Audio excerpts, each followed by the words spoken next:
오늘 하나님의 말씀은 히브리서 3장 1절로 6절입니다. 믿는 도리라는 제목으로 하나님의 말씀을 살펴보겠습니다.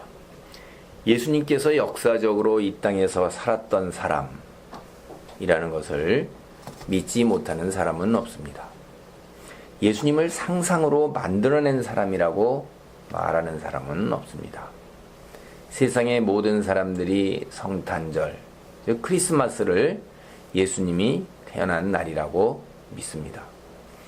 이 땅에서 예수님이 살았다는 것을 믿지 못하는 것이 아니라 예수님이 하나님의 아들로서 이 세상 사람을 구하기 위하여 오신 구세주, 메시아라는 것을 믿지 못하는 것이지, 예수님이 살았던 사람이다, 역사적으로 실제했던 분이다 라는 것을 믿지 못하는 것이 아니라는 말입니다. 우리는 그리스도인입니다. 예수 그리스도를 믿는 사람이므로 그리스도인이라고 불립니다. 그리스도인이 믿는 예수는 도대체 어떤 사람인가요?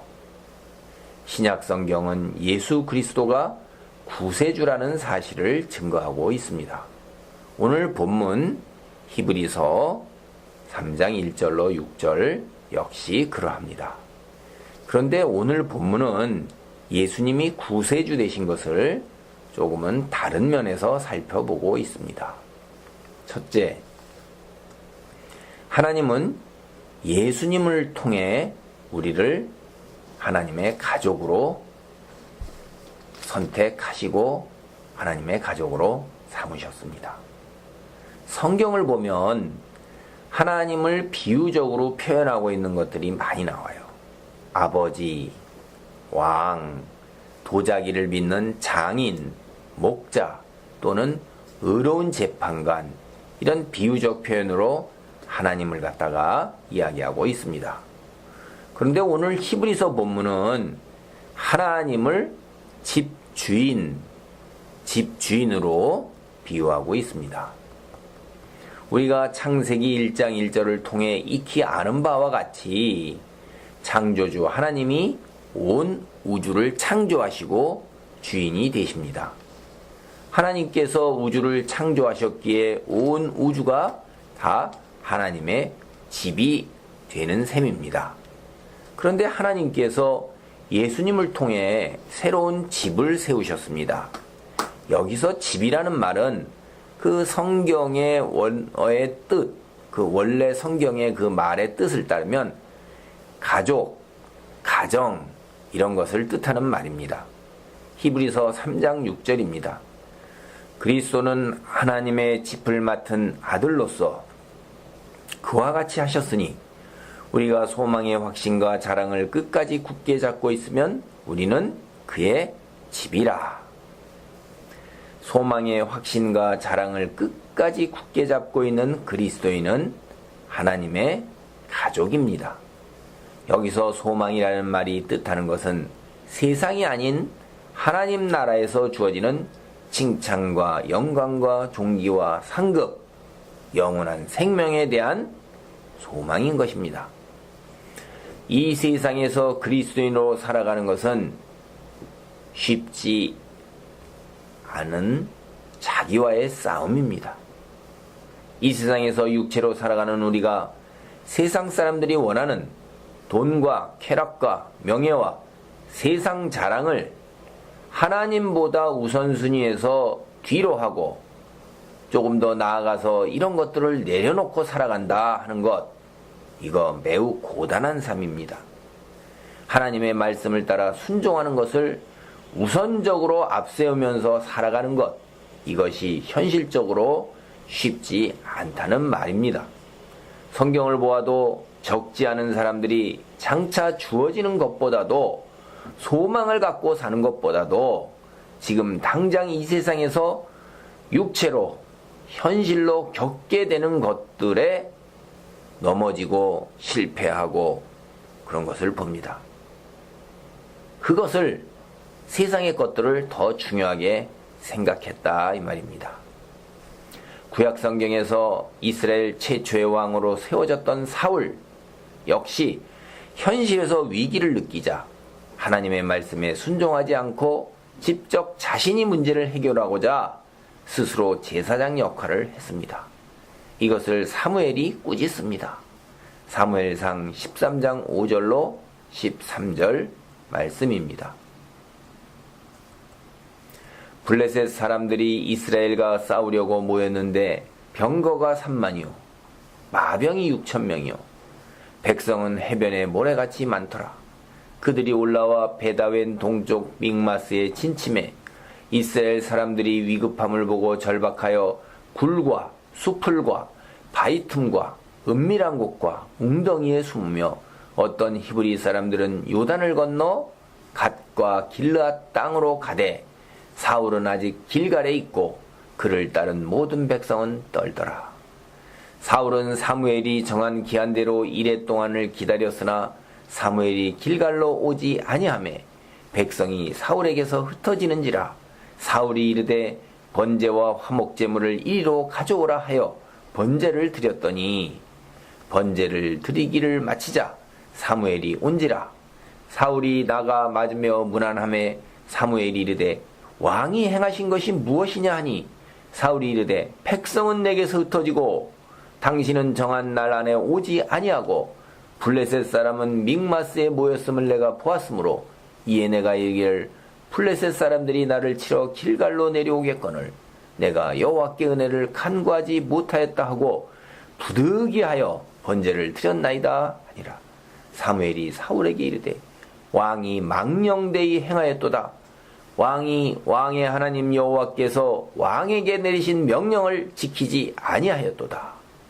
그리하였더라면 여호와께서 이스라엘 위에 왕의 나라를 영원히 세우셨을 것이거늘. 하나님의 말씀은 자기의 도리를 지켜야 되는 거예요. 하나님께서는 제사장과 선지자와 왕을 구별해서 부르시고 선택해서 세웠어요. 그러니까 왕은 통치자로 다스리는 일을 잘 해야 되는 거지 하나님의 중재자로 나서서 하나님께 제사를 드려서는 안 되는 거예요. 그것은 하나님께 세우신 제사장이 해야 되는 거예요.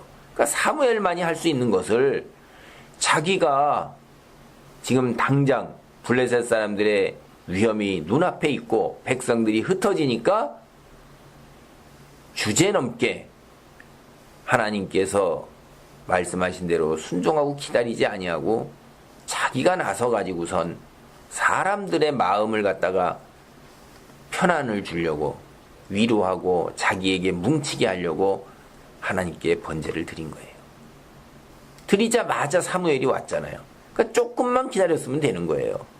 하나님은 때때로 우리 이해하기 어렵지만 이렇게 우리가 어떤 절박함이 목에 차오를 때까지 우리에게 역사하지 아니하시고 우리를 기다리게 하시는 경우가 많은 것을 성경을 보면 알아요. 그 막판 끝까지 우리를 몰아치는 경우가 참 많습니다. 우리에게 쉽게 그렇게 다가오지 않는 경우가 있다는 것을 성경을 통해서 우리는 알아요. 끝까지 하나님을 믿고 신뢰하고 가야 되는 거예요. 그래서 때때로 성경에서 보면 어떤 분은 하나님께서 그리하지 아니하실지라도 나는 하나님을 믿고 신뢰하고 가겠나이다. 왜냐하면 그것이 하나님께서는 내게 유익이요 선이라고 생각하시고 사실 그러하기 때문에 그렇게 하신다는 걸 믿는다는 거예요. 이게 굉장한 믿음이죠. 정말 현실적으로 눈앞에 당장 닥쳐와서 육체적인 고통을 겪어야 돼요. 그리고 시련을 감당해야 돼요. 그럴 때 하나님을 믿고 의지하고 순종하는 것, 이거 정말로 쉽지 않다는 말씀을 드리는 겁니다. 그러나 그렇게 해야 우리는 하나님의 가족으로 남아있을 수 있습니다.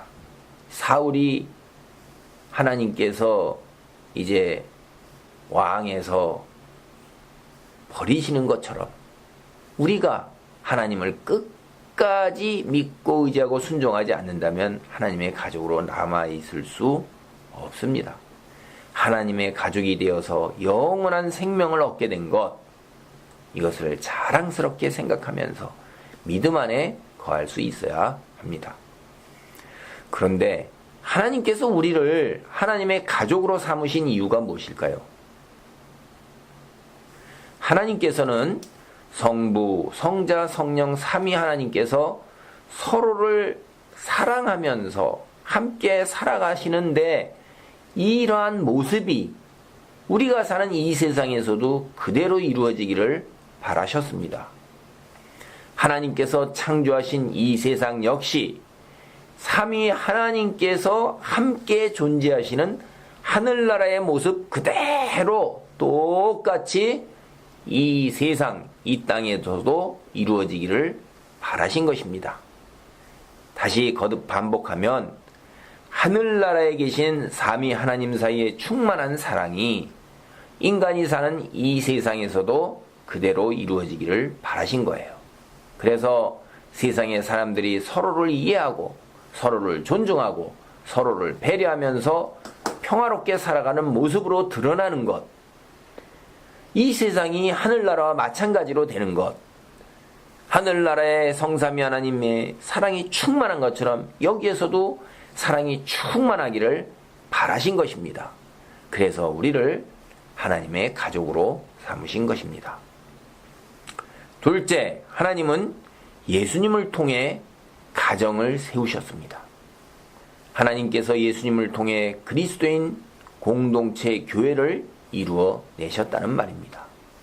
그런데 교회 공동체를 이루어내기 이전에 사실 벌써 하나님께서는 이스라엘 민족을 하나님의 자녀 혹은 백성이라 부르시면서 이스라엘 민족으로 하나님의 그 가정을 세우셨던 거예요. 즉 하나님께서는 모세를 통하여 이스라엘 민족을 종살이하던 애굽 땅에서 자유인으로 해방시켜 적과 꿀이 흐르는 가나안 땅으로 인도하여 내시면서 이스라엘 민족을 당신의 소유된 자녀 혹은 백성으로 삼으셨습니다. 이러한 이야기는 곳곳에서 많이 나오지만 오늘은 출애굽기 6장 7절 그리고 호세아 11장 1절만을 살핍니다. 너희를 내 백성으로 삼고 나는 너희의 하나님이 되리니 나는 애굽 사람의 무거운 짐 밑에서 너희를 빼낸 너희의 하나님 여호와인 줄 너희가 알지라. 출애굽기 6장 7절인데 너희를 내 백성으로 삼았다. 이렇게 말씀을 하셔요. 이스라엘이 어렸을 때 내가 사랑하여 내 아들을 애굽에서 불러냈거늘. 호세아 11장 1절인데 이스라엘 민족을 내 아들이라고 내 자녀라고 그러세요. 이게 여기에서 내 백성, 내 소유된 내 백성, 내 소유 이런 말씀을 출애굽기에서 많이 하시고요. 호세아에서는 내 아들이라는 칭호를 가지고 말씀을 하셔요. 이게 뭐예요? 가족이에요. 하나님께서는 이스라엘 민족을 당신의 가족 삼으시고 그 다음에 가정을 세우신 거예요. 우리가 아는 바처럼 모세는 나이 40이 될 때까지 애국 궁정에서 살았습니다. 그러다가 시나이 반도 미디안 땅으로 도망을 갔어요.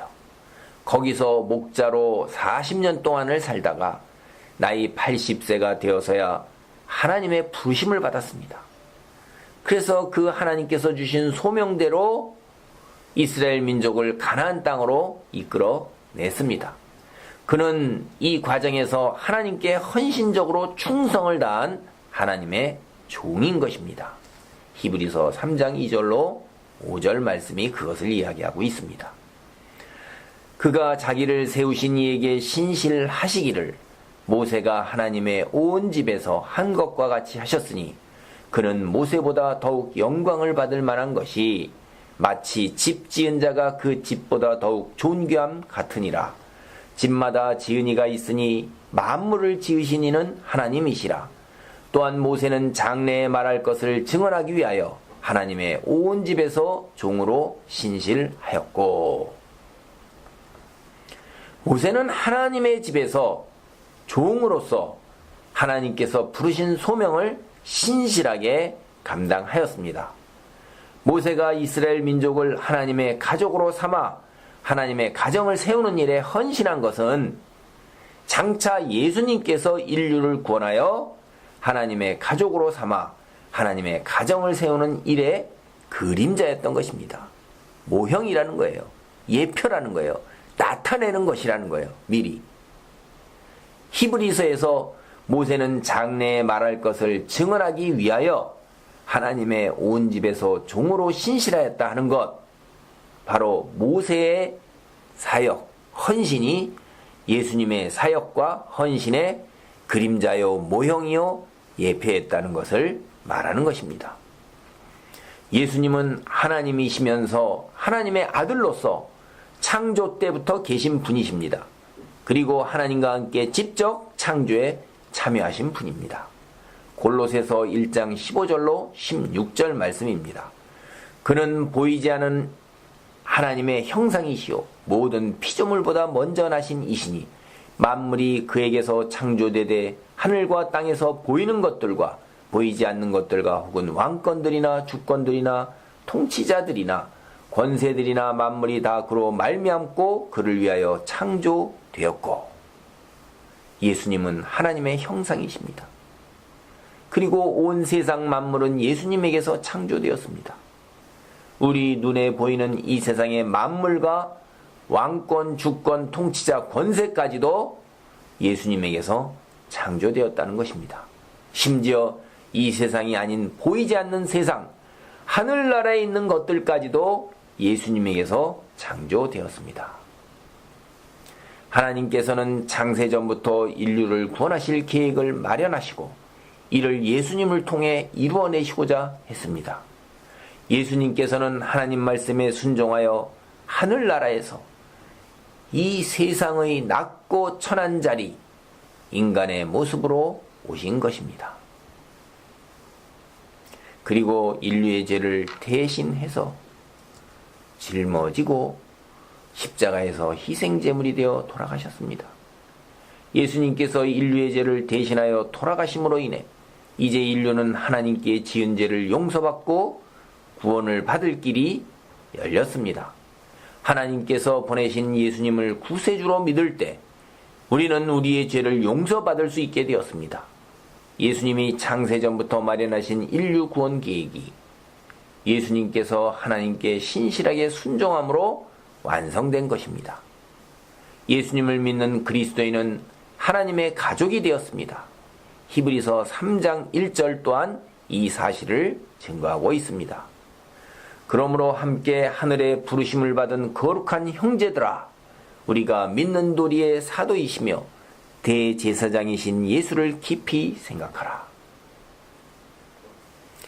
예수님을 믿는 그리스도인은 예수님과 더불어 하늘의 부르심을 받은 거룩한 형제가 된 것입니다.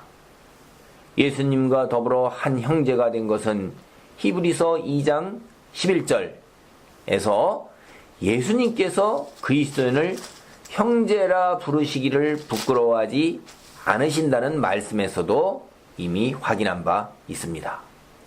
그리스도인은 예수님을 통해 하나님의 가족이 되었음을 기억해야 합니다.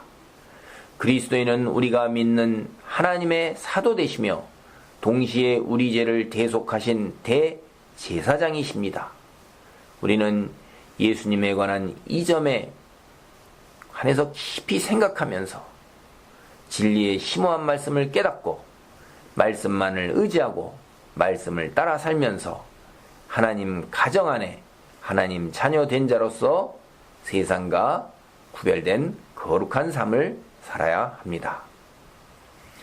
셋째, 하나님은 예수님을 통해 하나님의 나라를 이루어내셨습니다. 히브리서 1장 6절에서 그리스도는 하나님의 짚을 맡은 아들이라고 분명하게 말하고 있습니다. 우리를 구원하시기 위해 하늘나라에서 이 세상으로 내려오셨던 예수님은 이제 하나님 보좌 우편에 앉아 계십니다. 베드로전서 3장 22절입니다. 그는 하늘에 오르사 하나님 우편에 계시니 천사들과 권세들과 능력들이 그에게 복종하느니라. 예수님께서 하늘에 오르사 하나님 보좌 우편에 앉아 계신다는 말씀은 신약성경에 수십 번 나오고 있습니다. 하나님 보좌 우편에 앉아 계신다는 말은 익히 아는 바와 같이 임금의 자리에 오르신 것을 말합니다. 임금은 통치자입니다. 하나님께서는 예수님을 통해 이 세상에 하나님 나라를 이루어내시고는 하나님 나라의 통치권을 맡기셨습니다. 이 세상에 예수님이 오심으로 인해 시작된 하나님 나라, 이 하나님 나라를 예수님께서 이 세상에 다시 오실 때에는 완전하게 완성하실 것입니다. 이 세상에 하나님 나라가 이미 시작되었지만 사실 아직 완전하게 완성된 것은 아닙니다. 우리는 예수님께서 처음 오심으로 인해서 시작된 하나님의 나라와 예수님께서 다시 오실 때 완성된 하나님 나라, 이 두 시작과 완성의 중간을 살고 있습니다. 초대교회 믿음의 선조들은 마라난타, 주님 속히 오시옵소서, 이러한 소망을 갖고 이 세상을 신앙으로 살아갔던 것입니다. 예수님께서 이 세상에 오셔서 사도와 대제사장으로서 구속사역을 완성하심으로 인해 우리는 거룩한 형제들이라 부름을 받는 그리스도인이 되었습니다. 즉 우리는 구원을 얻어 하나님 나라에서 영원히 축복을 누리며 살 수 있게 되었습니다. 이러한 은혜와 축복을 입은 우리 그리스도인은 예수님이 전한 복음이 우리에게 구원을 가져다주는 생명의 능력이라는 사실을 믿고 우리가 소유한 영생에 대한 소망의 확신과 자랑을 끝까지 굳게 잡고 살아가야 합니다. 이것이 하나님의 사도이시며 대제사장이신 예수님을 통해 구원을 얻은 그리스도인이 예수님을 향해 지녀야 하는 믿는 도리인 것입니다. 영생의 확신과 자랑을 끝까지 굳게 잡는 축복 안에 머무시기 바랍니다. 아멘.